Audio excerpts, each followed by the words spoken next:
Sistema de registro de preços. Quais são os requisitos legais para fazer uma ata? Qual que é a diferença entre ata e contrato? Quais são as peculiaridades trazidas na Lei 14.133? Ata de registro de preço agora pode ir por um ano e é prorrogado por mais um? Posso fazer registro de preço agora em dispensa de licitação e também em INEX? Tem como fazer registro de preços para obras e serviços de engenharia? E a adesão à ata de registro de preços, a famosa carona. Quais são os requisitos? Como que pode ser feita, quais são os limites estabelecidos pela Lei 14.133. Esse aqui, com certeza, é o vídeo mais completo do YouTube falando sobre sistema de registro de preços na Lei 14.133. Então, sem mais delongas, bora pro vídeo.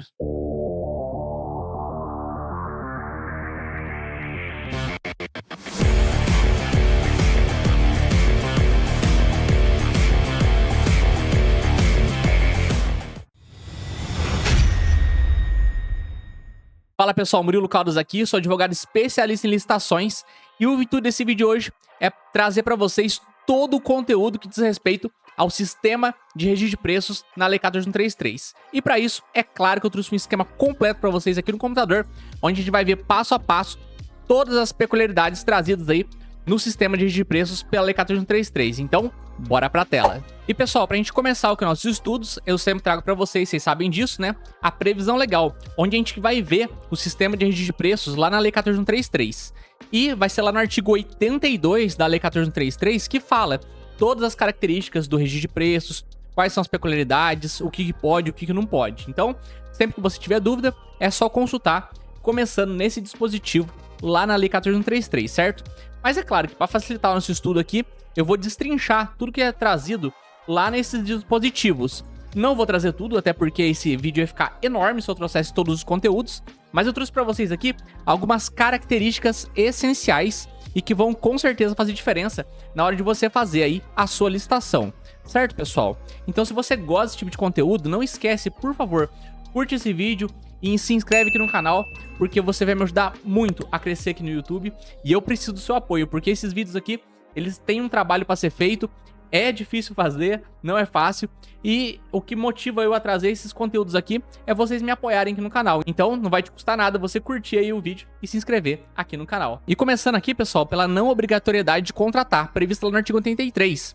Ou seja, uma das características da ata é você não ser obrigado a contratar as quantidades que você estabeleceu na ata. Ela é feita em um formato em que você não tem como mensurar exatamente aquilo que você vai contratar durante um ano, e mais, ainda que você registre os preços, você não tem obrigatoriedade nenhuma de estar comprando aquilo que foi registrado.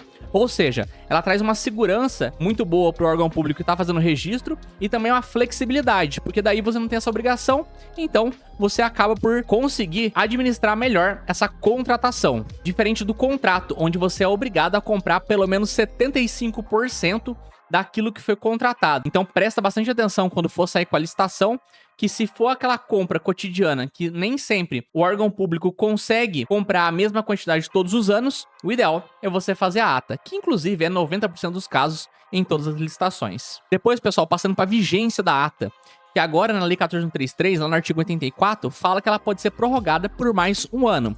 Ou seja, vigência padrão da ata, um ano, sendo que pode ser prorrogada por mais um, desde que comprovada a vantajosidade. E aí que entra uma parte que pouca gente se atenta.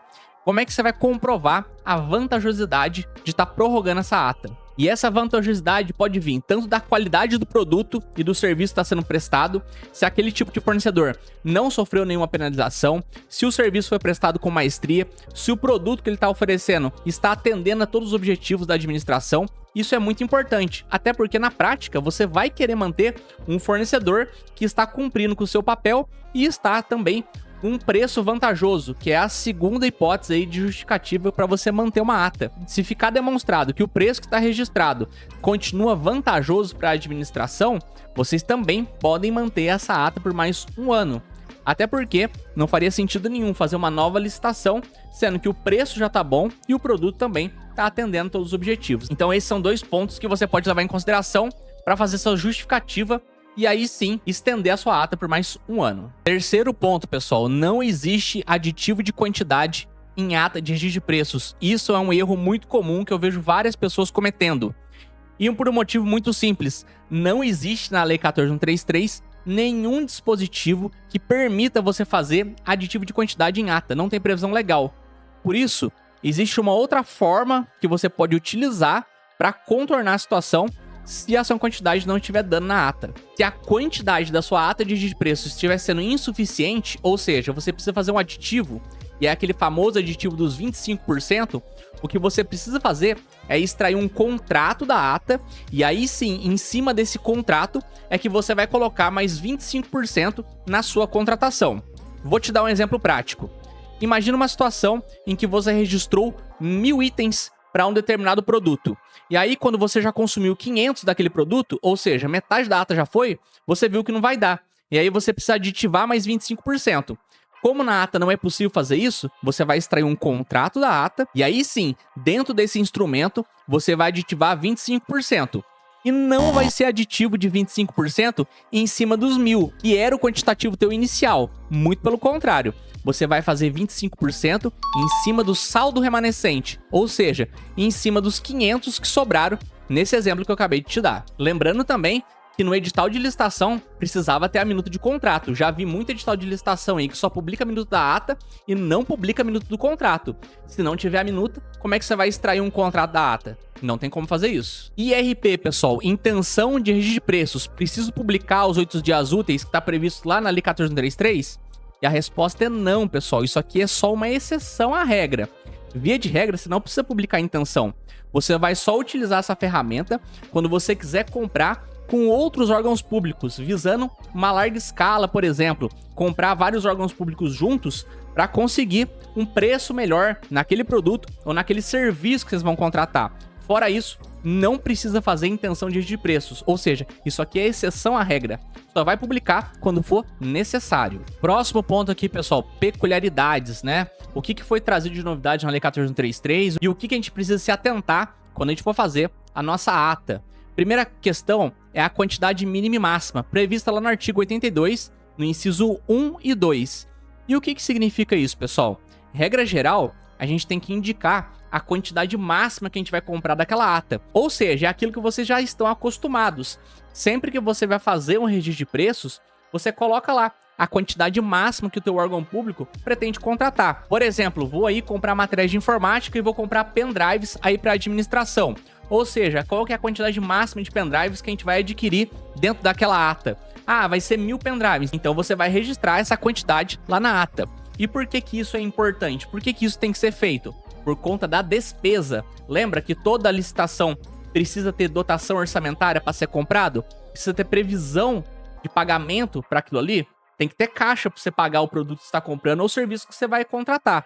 Então é por isso que em toda ata de preços tem a quantidade. Só que o artigo 82, parágrafo 3º, ele traz pra gente uma exceção. Se for a primeira compra, se for alimento perecível ou se for serviço integrado com fornecimento de bens, aí nesses casos você não precisa indicar a quantidade máxima. Você só vai indicar o valor máximo que você vai gastar na despesa.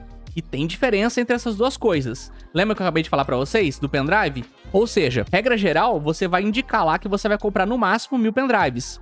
Se for o caso da exceção, você não vai indicar a quantidade, porém você tem um valor máximo para estar contratando. Porque tudo na administração tem que estar amarrado com a dotação orçamentária. Tem que ter um valor máximo da despesa, porque senão acaba extrapolando aquilo de caixa que a prefeitura ou que o órgão onde você trabalha possui. Por isso é importante você se atentar para esse tipo de questão. E até dando de exemplo aqui, né, primeira compra. No caso, se for uma contratação esporádica da administração, né, for a primeira contratação que estiver sendo feita, aí você não vai ter mesmo um parâmetro, né, para saber quanto que você vai comprar. Então, nesses casos é importante. E o do serviço integrado com fornecimento de bens aqui, pode ser, por exemplo, uma contratação de prestação de serviço de limpeza de ar-condicionado com manutenção. Em que pese a prestação de serviço ser a manutenção do ar, se tiver alguma peça quebrada, por exemplo, aí é com fornecimento de bens. E aí, nesses casos, pode ser usado essa exceção do artigo 82, parágrafo 3º. Um outro caso que eu também já vi na prática era a manutenção e conserto de elevadores. Neste caso também é serviço integrado com fornecimento de bem, porque se tiver alguma peça quebrada do elevador, vai ser já embutido na contratação do serviço. Ou seja, esses são dois exemplos que você pode utilizar a exceção do artigo 82, parágrafo 3º, certo, pessoal? Um outro ponto interessante, pessoal, é que a gente pode registrar preços diferentes por o mesmo produto dentro da ata. E isso tem previsão lá no artigo 82, inciso 3. E ele traz pra gente aqui alguns exemplos práticos de como isso podia funcionar. E um dos exemplos que eu mais gosto, pessoal, é esse aqui do locais diferentes, porque ele é bem visual. Imagina uma situação em que um município tem diversos setores administrativos espalhados em zonas rurais.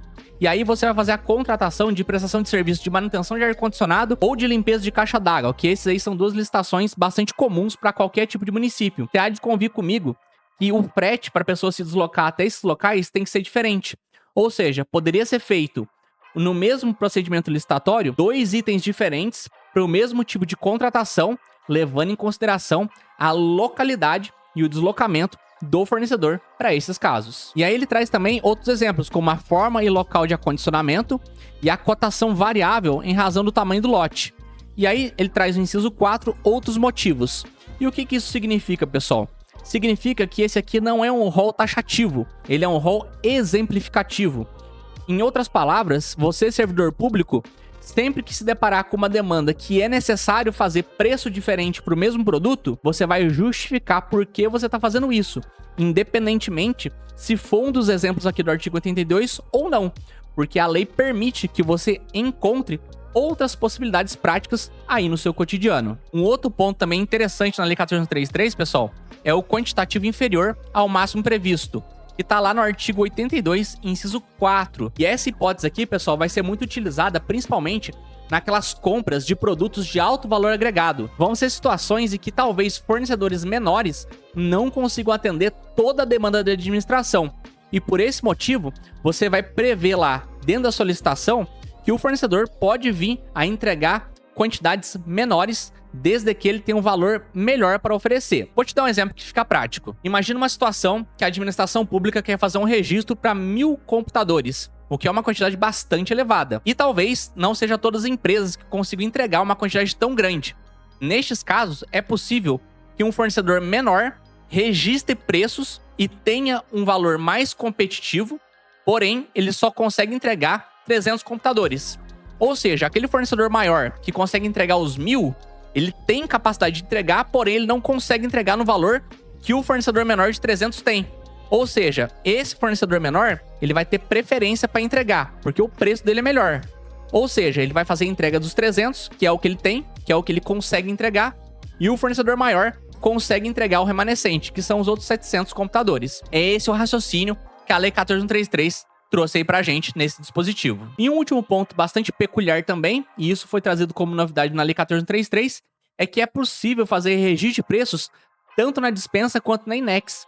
Isso aí eu vejo que vai ser muito útil principalmente para órgãos menores, principalmente câmaras municipais aí de municípios de 20, 30 mil habitantes. Como as contratações são um pouco menores, os valores não são tão altos, costuma fazer tudo por dispensa. E nestes casos, você pode fazer um registro de preços dentro da dispensa, quando não for possível você mensurar exatamente tudo que você vai contratar durante o ano. Então essa é uma possibilidade bastante bacana também. E é claro, se você tem interesse em aprender mais sobre dispensa e inexigibilidade, eu vou deixar no link aqui na descrição para vocês do meu treinamento completo sobre a contratação direta, onde você vai aprender a fazer dispensa, INEX, DFD, credenciamento, vai ter acesso aí a todos os meus modelos práticos, vai ter acesso ao grupo de alunos, a mentoria exclusiva e as lives ao vivo. São várias vantagens que eu deixei para vocês aí com um preço bastante acessível. Então, link aqui na descrição se você quiser acessar algum dos meus treinamentos. Um último ponto que eu queria trazer para vocês aqui, pessoal, é que ela pode também ser usada para obras e serviços de engenharia. E isso está previsto lá no artigo 85.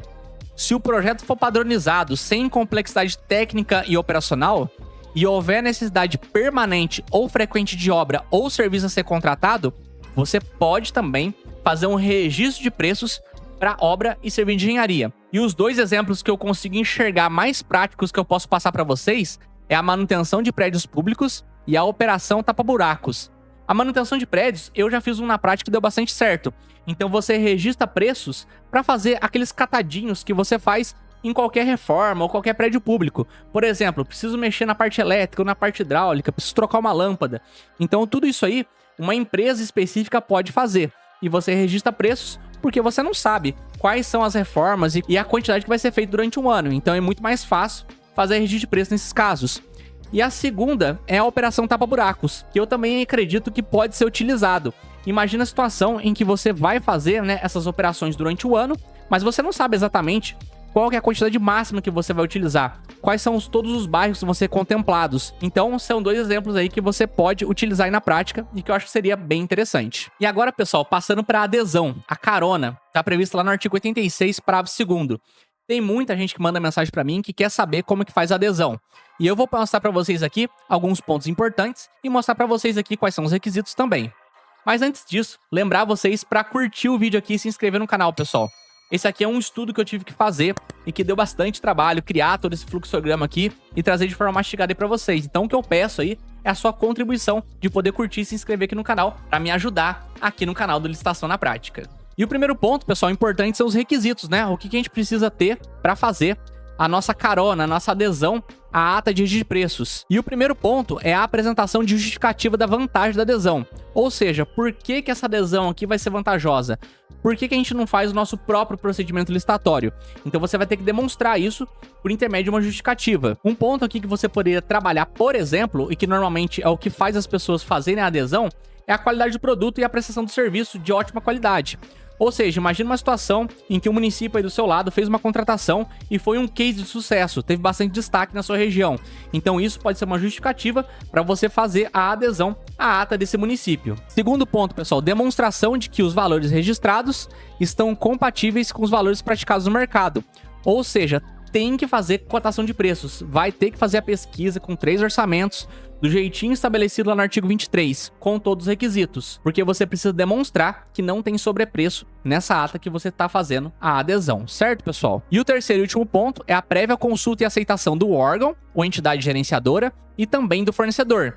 E isso tem um motivo muito simples. Primeiro que o órgão gerenciador, ele não pode dar carona para todo mundo, porque tem um limite na Lei 1433, que inclusive eu vou mostrar para vocês mais abaixo aqui nesse estudo. E o fornecedor, ele também precisa aceitar, até porque ele não está preparado para conseguir atender diversas demandas ao mesmo tempo. Então você tem que ver se ele tem condições de atender você também. Pode ser um fornecedor menor, por exemplo. Então por isso que é importante que ele aceite também fornecer para você. Segundo ponto aqui, pessoal, quem pode pegar carona de quem? E a regra lá na Lei 1433 é muito simples, pessoal. Se você for órgão ou entidade municipal, você pode pegar de qualquer outro órgão ou entidade, seja municipal, estadual ou federal. Ou seja, o município pode pegar de todo mundo. Se eu sou de um município, eu posso pegar de outro município? Posso. Se eu sou de Câmara Municipal, posso pegar de município? Posso também. Se eu sou um órgão ou entidade municipal que não seja prefeitura, como, por exemplo, um regime próprio de previdência social, posso pegar carona? Pode também. Ou seja, quando é órgão ou entidade municipal, pode pegar de todo mundo. É bem simples a regra. Já quando é órgão ou entidade estadual, aí você pode só pegar de outro órgão ou entidade estadual ou federal. E quando você é entidade federal, você só pode pegar de quem é órgão ou entidade federal. Em outras palavras, pessoal, a regra aqui é muito simples. Se for órgão municipal, pode pegar de todos que estiverem acima, estadual, federal e distrital. E aí quem é órgão federal que não pode fazer o inverso, não pode pegar de órgão menor. Basicamente, essa é a regra, é bem simples mesmo. E agora, pessoal, com relação às quantidades, lembra que eu falei para vocês ali em cima que vocês precisam pegar a autorização da entidade gerenciadora para poder fazer a adesão? É por conta aqui, ó, das quantidades. Porque a Lei 1433 estabelece um limite para ser feito carona. E a primeira regra fala que não pode exceder 50% do total de cada adesão. Em outras palavras, pessoal, se eu sou um órgão que quer pegar carona, que quer fazer adesão a uma ata, eu não posso pegar mais que 50% do quantitativo total de cada item registrado. Lembra que eu dei para vocês o exemplo do pendrive? Imagina que tem 1000 pendrives registrados, ou seja, eu só posso fazer adesão de no máximo 500 pendrives. Basicamente é isso. E a segunda regra é a seguinte: o valor total de adesões não pode ultrapassar o dobro do valor registrado. O que isso significa, pessoal? Imagina a situação que vários órgãos ou entidades querem fazer adesão dessa ata. Vamos supor que eu sou o órgão gerenciador, eu sou o dono da ata. Aí vem o município A querendo fazer adesão de 500, vem o município B fazer adesão de mais 500, município C de mais 500 e o município D de mais 500. Ou seja, somou 2.000, que é o dobro do valor que eu registrei inicialmente, de 1000 pendrives. Ou seja, se eu fizer 500 para esses 4 municípios, eu não posso ceder carona para mais ninguém agora, porque eu já cheguei no valor máximo estabelecido pela Lei 14.133. E por fim, mas não menos importante, pessoal, são os documentos, né? Quais são as documentações que a gente precisa produzir para fazer uma adesão? E aqui um ponto bastante importante, vocês têm que ter atenção. Tem gente que esquece desses documentos aqui. Tenho que fazer DFD para fazer adesão? Preciso. Preciso fazer estudo técnico preliminar? Preciso também. No estudo técnico preliminar, você vai ter que identificar por que é mais vantajoso fazer uma adesão e não fazer sua própria licitação. Lá você vai ter que fazer isso no estudo. Análise de riscos, se você faz análise de riscos. A única peça que você não precisa fazer é o TR, porque o termo de referência ele já está feito no processo que você vai aderir. Então o TR você elimina dessa conta aqui. Pesquisa de preços, preciso fazer? Precisa, porque eu falei para vocês lá atrás, né? Um dos requisitos é você comprovar a vantajosidade e que o preço também está dentro da realidade de mercado. Ou seja, tem que fazer pesquisa de preços. Depois tem que fazer um ofício também com a aceitação do órgão gerenciador. Ele falando que é possível, que tá tudo ok e que ele não extrapolou aquele limite que eu falei para vocês no último dispositivo aqui. E também tem que pegar a aceitação do fornecedor, porque ele tem que ver também se ele dá conta de pegar mais uma demanda, além daquela que ele já assumiu com o órgão que é dono da ata. E lembrando aqui que se você tem interesse em fazer todas essas peças do procedimento licitatório, tem um link aqui na descrição, onde você vai ter acesso à minha mentoria, onde eu ensino você a fazer todas essas peças com muita facilidade. E calma que o vídeo não acabou ainda, tem mais um ponto especial que eu quero tratar aqui com vocês. É um bônus extra, e aí vai um conselho pessoal meu. Vai de você querer escutar ou não. A adesão à ata de registro de preços, na prática, o que eu vejo as pessoas fazendo é que normalmente eles fazem adesão para ficar livre do processo licitatório. Fala que vai ser mais rápido, que já está contratado, ou seja, vai pular etapa. E na verdade não é bem assim. Como eu mostrei aqui para vocês, vocês vão ter que fazer todas as peças do procedimento licitatório que vocês já costumam fazer, com exceção ao termo de referência, que você poderia muito bem copiar do órgão público que teve sucesso na contratação e utilizar para si próprio. O trabalho vai ser o mesmo, você não vai estar queimando etapa. A adesão é realmente interessante quando tem um case de sucesso mesmo. Realmente o município acertou e a gente viu que todo o esquema que ele utilizou ali ficou muito bacana. E aí você faz adesão para você. Fora isso, não vale a pena você fazer adesão só para pular etapa. E um outro ponto também bastante importante. Quando você faz a adesão, você está ratificando tudo aquilo que foi feito dentro daquele procedimento licitatório lá no outro órgão. Ou seja, você vai estar convalidando toda a documentação feita dentro de uma outra equipe de pessoas que você nem conhece e que você não sabe como foi feita aquela licitação. É a mesma coisa que assinar um cheque em branco. Por mais que você pegue uma cópia completa do procedimento licitatório, analise toda a documentação e veja que foi feito um processo regular, nem sempre a gente sabe tudo que está acontecendo nos bastidores. Então, eu particularmente, quando trabalhei na administração pública e quando vou dar assessoria e consultoria para outro órgão público, eu não recomendo que faça adesão à registro de preços, porque você tem que convalidar algo que não foi feito pela sua equipe e por mais que pareça que o processo está tudo certo, você realmente está validando algo que não foi feito dentro do seu órgão e você não tem controle daquilo que está longe da sua visão. E por esse motivo, eu não recomendo que você faça adesão, a não ser que for um caso